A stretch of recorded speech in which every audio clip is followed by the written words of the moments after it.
Pick Paul Webb CART's 1980 season was dominated by Johnny Rutherford and Jim Hall's Chaparral 2K, known as the Yellow Submarine. Designed by John Barnard, who went on to create winning McLaren and Ferrari F1 cars, the 2K was the first full-blooded ground-effect Indy car. It was a beautiful machine and had shown its potential in 1979 in Al Unser's hands.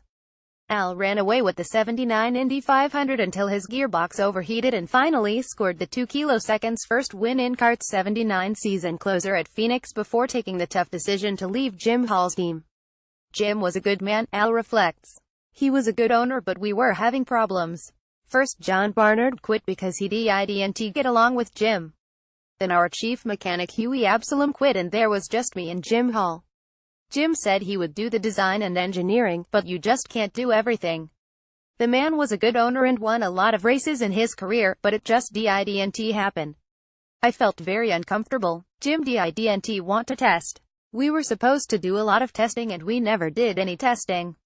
I would be on the telephone to John Barnard all the time trying to get answers of what I should suggest to Jim to do to the car. I wasn't the chief mechanic. I was just the driver and it was a matter of trying to get Jim to do what I wanted. But I guess we just had a conflicting interest of trying to make the car work. Jim had his theory and I had my theory through John Barnard, not me. I would call John in England and tell him what the car was doing and he would tell me to try this or that. He was the designer. He was the guy who could have saved it. I still say we would have dominated for another 3 years if we would have tested and if we could have kept the team together. But we didn't and it just started falling apart. Anytime you have success, that happens, Al adds. As I've always said, even the janitor says, if it wasn't for me, you guys wouldn't have won. But gosh, it takes everybody. You all have to stay together and work together as a real team, and that's hard. Unser moved on and joined Bobby Hillon's new Longhorn team in 1980.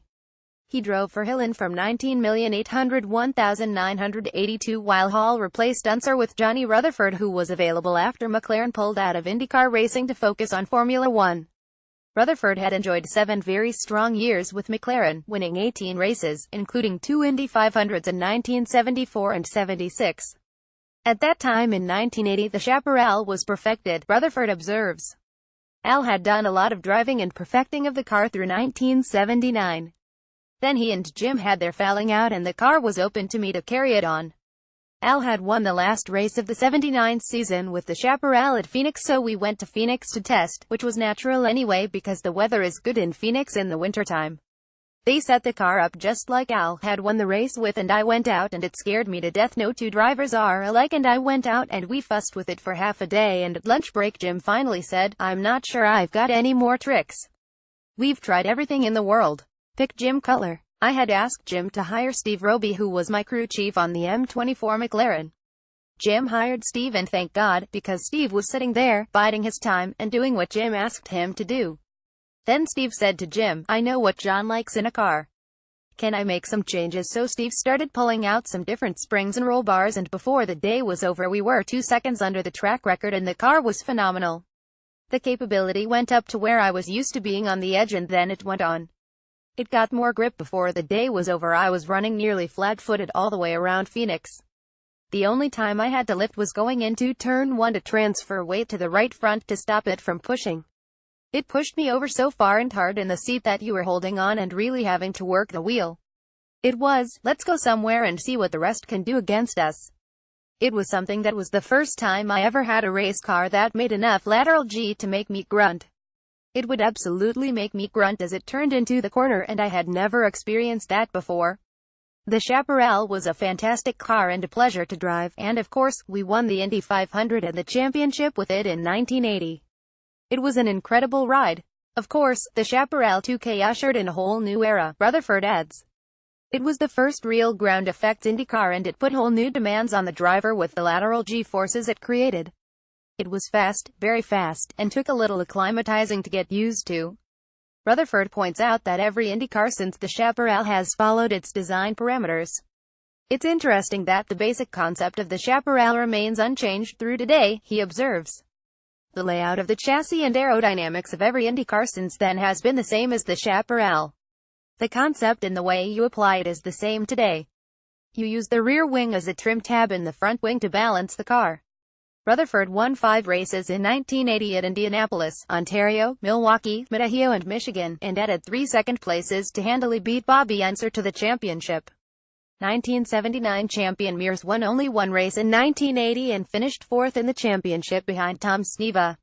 Mears also tested a Brabham F1 car twice that year and was offered a ride by Bernie Ecclestone, who then owned the Brabham team. Mears was interested in the money and prestige of racing in F1, but he was also wary of IndyCar racing's future. My thinking at the time was, I might pursue F1 a little bit, just to keep my foot in the door in case CART didn't make it, Mears says. The money in F1 was good, yes, but it was road courses only and I liked ovals. I could see CART getting strong and I like the variety of CART with short ovals, long ovals, street circuits and permanent road courses. I felt like you had to be a more well-rounded driver to win the CART championship.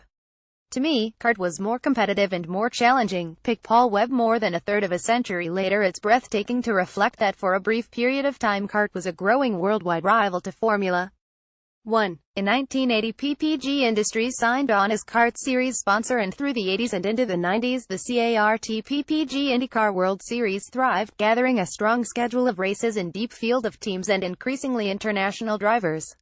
Starting in 1980, CART ran the first of many IndyCar races at Mid-Ohio. CART also raced on Mexico City's road course in 1980 and 81, while Riverside ran 3 CART races from 19,811,983. In 1982, CART added another new road race at Elkhart Lake, where IndyCars replaced the SCCA's failing New Era Can-Am series. Also taking place for the first time in 1982 was a race on a downtown, lakeside airport in Cleveland. The entire track was visible from the grandstands and the race proved to be very popular and successful for many years. CART's expansion into road courses and street circuits came about because the Can-Am series was running out of gas as a professional racing series after years of struggle. As a result, America's major road courses and street circuits turned to CART to replace the Can-Am. So too did many of the top American road racing teams and drivers make the move to CART. Penske and Jim Hall were among CART's founding fathers, of course, but through the early 80s they were joined by other road racing teams including Jim Truman's True Sports team and Doug Shearson's team, as well as top road racers like Bobby Rahal, Danny Sullivan and 1980 Can-Am champion Jeff Brabham. This was an exciting time for IndyCar racing as CART's IndyCar World Series established itself as America's leading motor racing series and developed into a global competitor for Formula 1. It'll continue CART's story over the coming weeks. For more from Gordon Kirby, please click here.